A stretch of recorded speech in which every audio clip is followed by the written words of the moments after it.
The citadel of truth is once again under attack, as usual as of late, and I'm not going to claim that the right never does this. This is the history of politics. If you want truth, politics is the place generally to stay away from.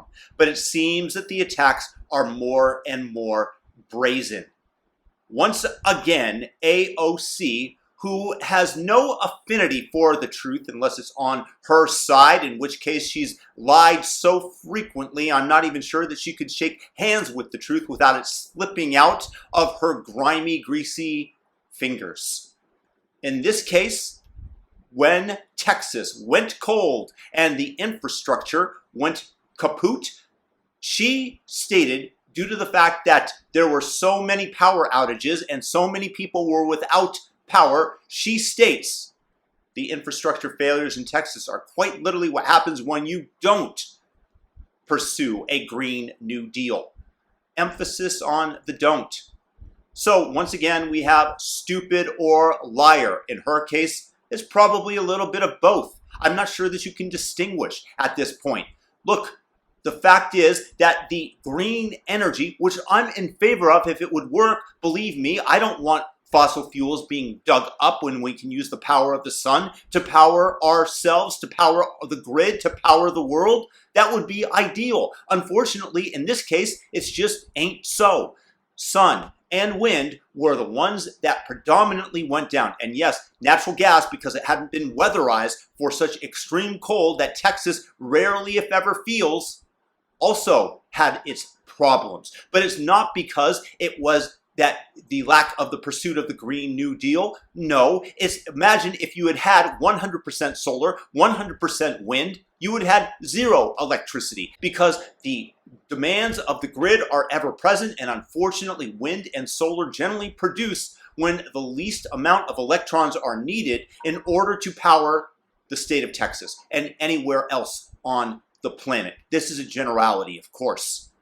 Nuclear power also went down in Texas for a little while. This was because apparently, and I heard this on the Dan Crenshaw podcast on this topic, there was a warning that was triggered because of the cold, and unlike a car, when you can still drive off when the warning or check oil light is on, in this case, because it's a nuclear plant, there are protocols in place that you have to take care of it immediately. So yes, everything failed in Texas. But if you had pursued a Green New Deal, if you had had the new Green Deal, then everybody in Texas would be without power on a continual basis until things heated up a little bit or they were able to resolve it somehow. The fact that natural gas is being used is actually what's going to save Texas and get them back online more quickly. AOC, she doesn't have affinity for the truth. It's whatever serves her. And this is the problem. And this is not the first time. Even recently, she made claims that she was in the Capitol building when it was attacked. It was not true. She was somewhere else. She stated that Ted Cruz almost had her murdered. Her words. How is this possible? Then she claimed that she didn't even say that, despite the fact that people were showing her the direct quote. It's evil at some point. It's absolutely evil. When the more that people lie, the more that other people want to lie. And once again, it's like an attack on the citadel of truth. And it's coming from the left. You can pretty much ignore the right now on the attack of the citadel. They're the ones who are trying to defend it. But the constant onslaught of leftist lies, you take a look at the New York Times, who claimed that Officer Brian Sicknick was struck in the head by a fire hydrant by Trump rioters on January 6th when they invaded the Capitol. This turned out to be false. The same day or the next day, a local paper reported that Sicknick had died of a stroke, unrelated. He had not been struck in the head. There was no blunt trauma. But the New York Times let that linger for an entire month while the damage was done, while the Democrats used it as a cudgel to the Republicans, another untruth, in order to crack down on Parler, in order to eliminate a free speech platform that disagreed with them. But meanwhile, the Democrats are allowed to convey all these falsehoods. Just recently, Kamala Harris and Joe Biden both stated that the vaccine only came into existence, that they didn't even have the vaccine when they took power, when they took office.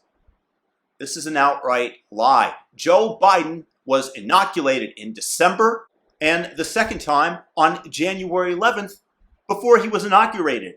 How did they get away with these lies? The left media allows them to. If Trump had said anything like this, you know that they would have thrown lightning bolts at him, thrown stones, done whatever they could to undermine his credibility in the eyes of the voter, because the leftist media is playing favorites because they're on their side. And once again, it's an attack on the truth.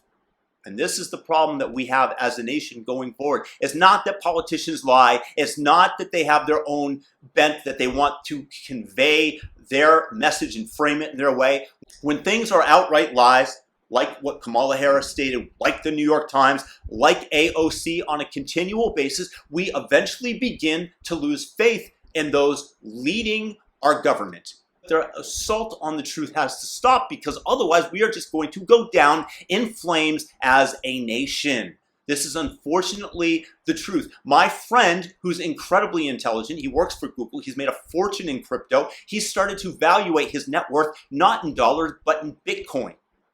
This is the way that things are going. This is the forefront. This is the erosion of the United States as the central power of the world. And when we continually assault the citadel of truth, which is a large function of what holds us together, it's just going to happen faster. I find it very sad, as somebody who is very proud to be an American, as somebody who's traveled and lived in different continents of the world, Europe and Asia, been to all sorts of places, and I know how great the United States is, and people are just trying to tear down our country in the hopes that they are going to rebuild the country in some form of utopia, which never works. And we are going to just undermine everything that makes our nation and the rest of the world great in an effort to prove this point, because these people are so idiotic and stupid. And I'm talking to you, AOC. Liar. Please share this video. Make people aware of the lies at the left. This is the one defense that we have as we fight back with the truth. And I know that these people are not possible to shame, but eventually they lose the power. And in terms of those that are backing them, saying, hey, I'm not sure I can continue to be part of your movement when you are continually assaulting the truth, when you're continually telling lies. And that's the purpose. So share this video with them if you think it's worth it, please. And thumb up the video, subscribe. If you're new, hit the all notification bell. Peace and blessings.